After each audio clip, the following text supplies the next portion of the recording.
and welcome to Commerce Made Easier. In today's video of Business Studies, we will discuss the financial planning. इसको हिंदी में वित्तीय नियोजन कहा जाता है। और प्लानिंग जो है हम ऑलरेडी पिछले वीडियोस में आप देख चुके होंगे कि प्लानिंग किसको कहते हैं। Planning is deciding in advance what to do, how to do and by whom it will be done. तो क्या करना है, कैसे करना है, कब करना है और कौन करेगा, ये सब चीजें हम डिसाइड करते हैं। तो it is always done for the future, भविष्य के लिए हम प्लानिंग करते हैं। तो फाइनेंशियल प्लानिंग जो है basically it is planning but it is related to the finance. तो फाइनेंस से संबंधित जो प्लानिंग होती है उसे हम फाइनेंशियल प्लानिंग कहते हैं। तो मीनिंग ऑफ फाइनेंशियल प्लानिंग जो है that is financial planning refers to the determination of financial needs of the business, procurement of funds from various sources and efficient utilization of funds। तो जो financial planning होती है उसमें हम क्या करते हैं, फाइनेंशियल जरूरतों का पता लगाते हैं। जो उनकी जरूरतें हैं, पैसे की आवश्यकताएं हैं, बिजनेस के लिए क्या क्या रिक्वायर्ड है, कितना पैसा चाहिए और क्यों चाहिए, वो सब चीजों का हम रिक्वायरमेंट का पता लगाते हैं। प्रोक्योरमेंट ऑफ फंड्स यानी कि फंड्स को इकट्ठा करना from various sources, different sources हैं जैसे कि शेयर्स है, डिवेंचर्स है या आपके बॉन्ड्स हैं या किसी और बैंक लोन्स हैं, किसी से भी साधन से हमें पैसे इकट्ठा करना है तो हम उनका जो है उनको इकट्ठा करना and efficient utilisation of resources और उनको अच्छे से यूज करना, उनको वेस्टेज कम करना और सही इस्तेमाल उनका करना। तो ये सब चीजें हम फाइनेंशियल प्लानिंग में करते हैं। सो एक डेफिनेशन भी हम इसमें देखते हैं। तो definition of financial planning is financial planning pertains to function of finance and includes the determination of firms' financial objectives, financial policies and financial procedures। तो जो फाइनेंशियल प्लानिंग है वो क्या है, वो है एक ऐसा काम है फाइनेंस का जिसमें हम फर्म की फाइनेंशियल उद्देश्य जो होते हैं, फाइनेंशियल वित्तीय उद्देश्य, उनका पता लगाते हैं और उनकी पॉलिसीज जो होती हैं, वित्तीय नीतियां बनाते हैं। साथ ही साथ फाइनेंशियल प्रोसीजर्स जो वित्तीय क्रियाएं हैं, किस तरह से स्टेप बाय स्टेप हम किसी काम को करेंगे, वो सारी चीजें हम इसमें डिसाइड करते हैं। Then we will discuss the objectives of financial planning. तो ऑब्जेक्टिव्स होते हैं उद्देश्य। तो हम फाइनेंशियल प्लानिंग क्यों करते हैं, क्या जरूरत है फाइनेंशियल प्लानिंग करने की। तो to estimate the financial needs of the business, तो फाइनेंशियल प्लानिंग क्यों की जाती है, हम वित्तीय जरूरतों का पता लगाते हैं बिजनेस की कि हमें किस चीज के लिए पैसा चाहिए। तो हर साल बिजनेस के अलग ऑब्जेक्टिव्स हो सकते हैं, कई बार शॉर्ट टर्म होते हैं, लॉन्ग टर्म होते हैं। तो कई तरह के ऑब्जेक्टिव्स बिजनेस के हो सकते हैं। तो उनका पता लगाया जाता है कि हमें लॉन्ग टर्म में पैसा क्यों चाहिए, शॉर्ट टर्म में पैसा क्यों चाहिए।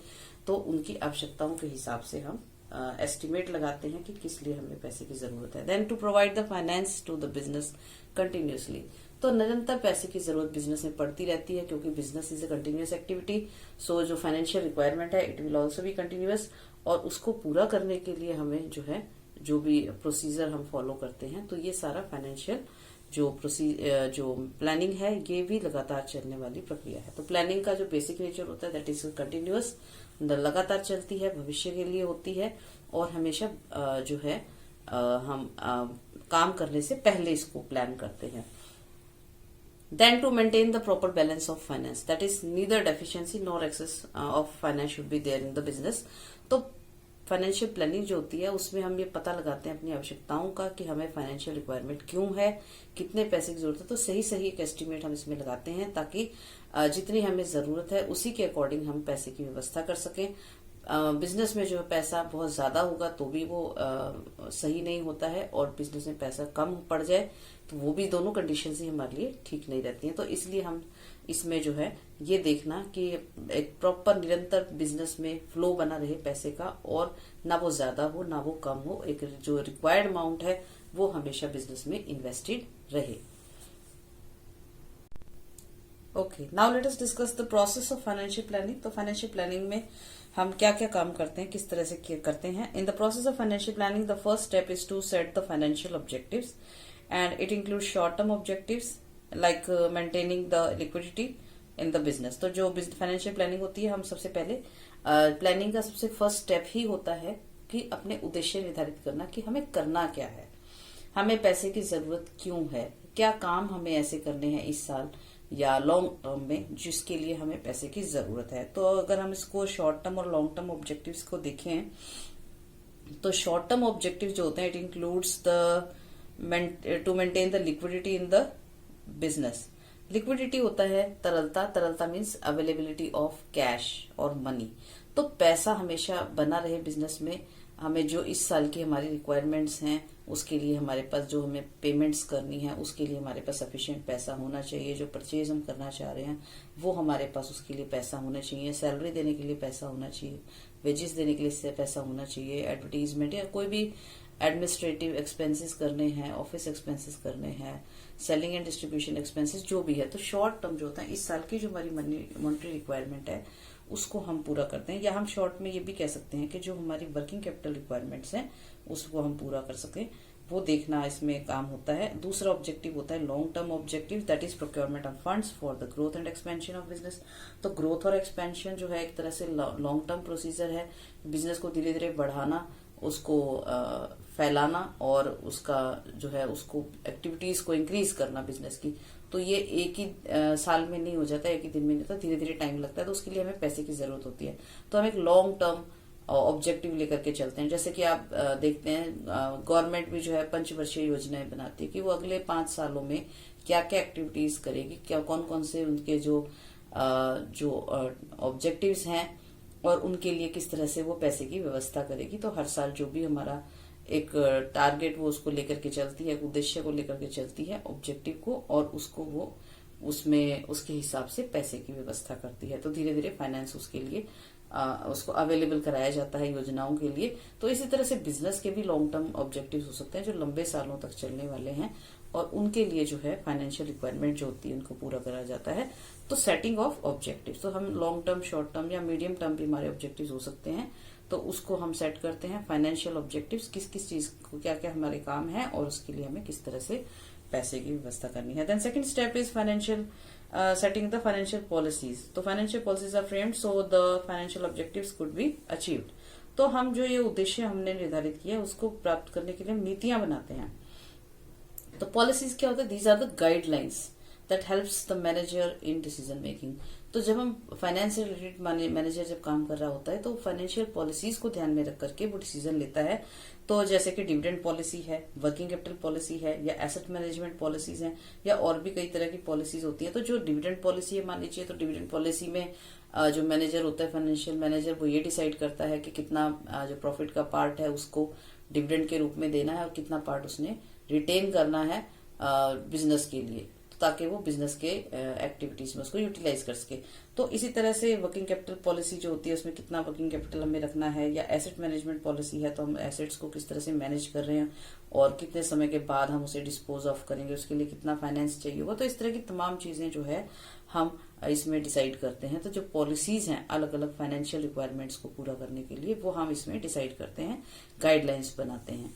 Then the third step, financial procedures are laid down, that is in what order a job task will be performed.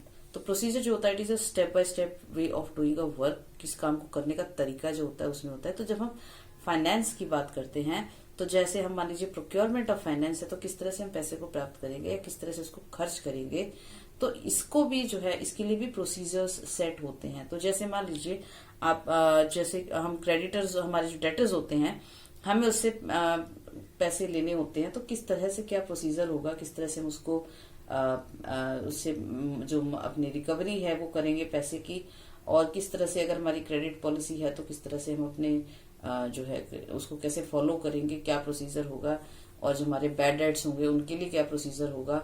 तो ये सब चीजें हम इसमें करते हैं। तो पूरे प्रोसीजर्स जो हैं वो बना लिए जाते हैं इन एडवांस, ताकि हम जब भी उनसे फाइनेंशियल रिक्वायरमेंट जो भी होती है या फाइनेंशियल वर्क जो हमारा होता है उसके लिए हम उस प्रोसीजर के अकॉर्डिंग जो है उसको आगे बढ़ते हैं या उसके अकॉर्डिंग ही हम काम को करते हैं।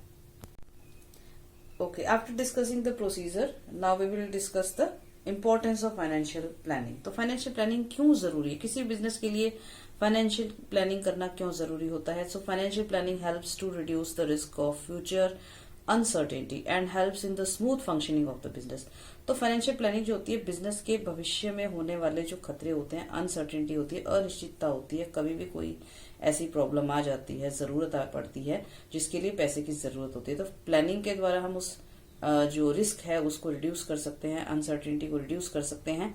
And helps in the smooth functioning of business, यानी कि बिजनेस जो है वो आराम से चलता रहता है, कोई भी छोटे मोटे अप डाउन्स जो है बिजनेस में आते हैं, कोई भी ऐसी रिक्वायरमेंट है फाइनेंशियल जो पैसे की जरूरत होती है, तो हम अब पहले से ही हमने उसके लिए तैयारी कर रखी है, फाइनेंशियल प्लानिंग कर रखी है, तो हमें किसी तरह की कोई समस्या नहीं आएगी और हमारा बिजनेस स्मूथली चलता रहेगा।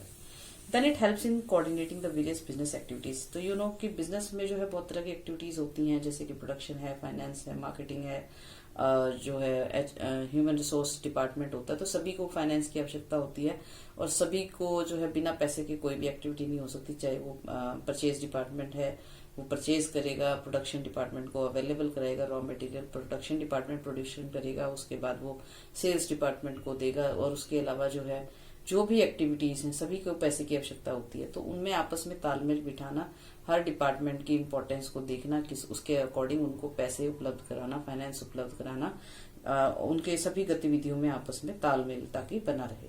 तो किसी भी एक डिपार्टमेंट में अगर फाइनेंस की शॉर्टेज हो जाएगी, उसका इफेक्ट जो है दूसरे डिपार्टमेंट्स पर भी पड़ेगा। तो इस वजह से सभी को बैलेंस बना के रखना, कोऑर्डिनेशन उनमें मेंटेन करने में ये मदद करता है financial planning. Then it reduces the wastage of finance, क्योंकि फाइनेंशियल प्लानिंग जो होती है उसमें हम पैसे को बहुत ध्यान से खर्च करते हैं, जितनी जरूरत है उसके मुताबिक ही हम उसको इकट्ठा करते हैं, उसके मुताबिक ही उसको यूज किया जाता है। तो इससे अननेसेसरी की जो वेस्टेज होती है फाइनेंस की वो कम हो जाती है। Then it helps in controlling the financial activities. तो जो फाइनेंशियल एक्टिविटीज होती हैं उनको ये कंट्रोल करते हैं। तो जितनी भी डिफरेंट एक्टिविटीज होती हैं, तो जैसे मान लीजिए बजटिंग हम कर देते हैं, तो बजटिंग इज ऑल्सो जो है वो एक कंट्रोलिंग का तरीका है, एक टेक्निक है कंट्रोलिंग की। बजटिंग में क्या होता है कि हम एक एडवांस में ही सारे डिपार्टमेंट्स को उनकी रिक्वायरमेंट्स के अकॉर्डिंग एक फिक्स अमाउंट जो है वो डिसाइड कर देते हैं कि सबको इतना पैसा दिया जाएगा। उनको अपना जो भी एक्टिविटीज हैं विद इन ईयर, वो उसी साल के दौरान जो है उसी पैसे में उनको अपना काम चलाना होगा। तो उससे ज्यादा हम उनको खर्चा नहीं देंगे। तो उससे क्या होगा कि वो अननेसेसरी जो एक्स्ट्रा वेगेंस है, यानी कि फालतू फिजूल खर्ची है, उस पर रोक लगती है। और इससे फाइनेंस को, जो पैसे को सही जगह पर कहाँ पर खर्च करना है सोच समझकर हम उसको उस तरह से खर्च कर सकते हैं। तो इस तरह से हम फाइनेंशियल एक्टिविटीज को कंट्रोल कर सकते हैं। Then it helps in taking the financial decisions. तो फाइनेंशियल डिसीजंस जो होते हैं, जैसे कि फाइनेंस से संबंधित डिसीजंस हैं, इन्वेस्टिंग डिसीजंस हैं या डिविडेंड डिसीजंस हैं। तो फाइनेंसिंग डिसीजन में हम डिसाइड करते हैं कि कौन कौन से सोर्सेज से हमें जो है पैसे इकट्ठा करने हैं, डिफरेंट सोर्सेज से कि क्या रिक्वायरमेंट्स हैं हमारी, और उसके हिसाब से कौन से सोर्स से पैसे इकट्ठा करना चाहिए। क्योंकि डिफरेंट सोर्सेज हमारे पास अवेलेबल होते हैं, इक्विटी शेयर है, प्रेफरेंस शेयर है, डिविडेंड है, या हम रिटेन्ड अर्निंग्स हमारे पास हो सकती हैं, या बैंक से लोन लेना है। तो क्या करना है हमें, कहाँ से पैसा लेना है, ये हम फाइनेंशियल डिसीजंस में करते हैं। साथ ही साथ इन्वेस्टिंग डिसीजंस में हमें उनको मनी जो हमने प्रोक्योर की है उसको कैसे इन्वेस्ट करना है इन फिक्स्ड एसेट्स या वर्किंग कैपिटल के लिए, और अलग अलग जो भी यूज है उसका वो किस तरह से इन्वेस्ट किया जाएगा उसके लिए। एंड देन डिविडेंड डिसीजन, जो हमने प्रॉफिट कमाया है उसको किस तरह से हमने यूज करना है, कितना पैसा रिटेन करना है for our future requirements of the business, and how much profit should be divided among the shareholders. तो ये सारी चीजें जो है फाइनेंसिंग डिसीजंस में ली जाती हैं। तो ये हम ऑलरेडी पिछले वीडियोस में डिस्कस कर चुके हैं। Financing decisions, investing decisions and dividend decisions and factors affecting these decisions. तो ये सारी जो इम्पोर्टेंस है, यानी कि अगर हम बात करें तो फाइनेंशियल प्लानिंग की, तो काम शुरू होने से पहले जो भी फाइनेंशियल रिक्वायरमेंट्स हैं उसको प्रॉपरली उसका एस्टिमेट लगाना, उसके हिसाब से पैसों को इकट्ठा करना और उनको सही तरीके से खर्च करना। तो ये मेन काम होते हैं। तो इसको कैसे करना है, तो ये सभी चीजों के बारे में एडवांस में हम प्लान तैयार कर लेते हैं। तो इसको हम फाइनेंशियल प्लानिंग कहते हैं। तो आज के लिए इतना ही। आशा है आपको ये वीडियो अच्छा लगा होगा और आपको ये टॉपिक बहुत आसानी से समझ भी आ गया होगा। तो नेक्स्ट वीडियो में जो है हम जो है कैपिटल स्ट्रक्चर के बारे में बात करेंगे। तो कंपनी का कैपिटल स्ट्रक्चर किस तरह से होता है और जो फैक्टर्स होते हैं कैपिटल स्ट्रक्चर को, कौन से फैक्टर्स हैं जो प्रभावित करते हैं। कंपनी जो कैपिटल स्ट्रक्चर बनाती है उसको किन चीजों को ध्यान में रख करके वो बनाया जाता है। सो आज के लिए इतना ही। हमारे इस वीडियो को लाइक कीजिए, शेयर कीजिए and don't forget to subscribe my channel. Thank you.